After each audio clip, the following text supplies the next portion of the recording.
নমস্কার, সৃষ্টি একাডেমিতে সকলকে স্বাগত। আজ আমরা জানতে চলেছি আর্টিকেল নম্বর 12। আর্টিকেল নম্বর 12 যেটি ভারতীয় সংবিধানের 25টি পার্টের মধ্যে তৃতীয় পার্টের অন্তর্গত।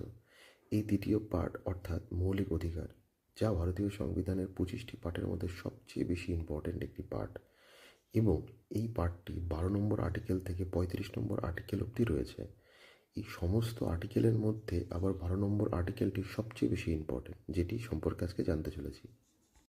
এই তৃতীয় নম্বর পার্ট অর্থাৎ মৌলিক অধিকার, এই পার্টটি আমাদের রাষ্ট্রের বিরুদ্ধে কিছু অধিকার প্রদান করে থাকে। এবার প্রশ্ন আসতেই পারে, রাষ্ট্র কি? হ্যাঁ, এই 12 নম্বর ধারাতেই রাষ্ট্রের সংজ্ঞা দেওয়া হয়েছে, অর্থাৎ রাষ্ট্র জিনিসটা আসলে কি। তাহলে জেনে নেওয়া যাক রাষ্ট্র কি। নিম্নলিখিত কিছু পয়েন্টসের মাধ্যমে রাষ্ট্রকে ব্যাখ্যা করা হয়েছে। প্রথম পয়েন্ট কি বলছে? বলছে ভারত সরকার ও সংসদ, অর্থাৎ ভারত সরকার মানে ইন্ডিয়ান গভর্নমেন্ট। ইন্ডিয়ান গভর্নমেন্ট নিজে একটা রাষ্ট্র বা স্টেট। অদ্ভুত লাগছে শুনতে, কিন্তু বাস্তবে স্টেট বলতে আমরা শুধু রাজ্য বুঝি, যে আমাদের রাজ্য। রাজ্য নিজে একটা স্টেট, কিন্তু ভারত সরকার নিজে একটা স্টেট, মানে যে কোনো সংস্থাকে এখানে একটা স্টেট বা রাষ্ট্র হিসাবে বোঝানো হয়েছে। এবং আসছে সংসদ। সংসদ নিজে লোকসভা, রাজ্যসভা এবং রাষ্ট্রপতিকে নিয়ে তৈরি। এ নিজেও একটা স্টেট।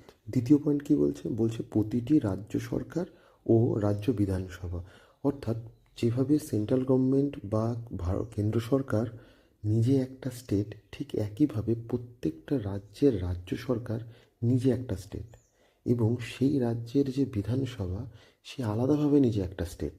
তৃতীয় পয়েন্ট বলছে স্থানীয় কর্তৃপক্ষ, যেমন পৌরসভা সে নিজে একটা স্টেট, পঞ্চায়েত সেও নিজে একটা স্টেট, জেলা পরিষদ ইত্যাদি সেও নিজে একটা স্টেট। মানে পৌরসভা বা পঞ্চায়েতের কথাও যদি বলি, এই যে ছোট ছোট সংস্থা, এরা নিজেদের মধ্যেই একটা স্টেট।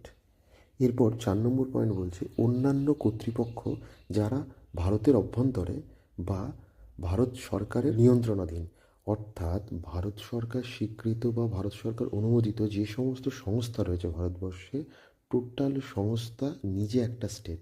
সেটা রেলওয়ে হতে পারে, রেলওয়ে নিজে একটা স্টেট।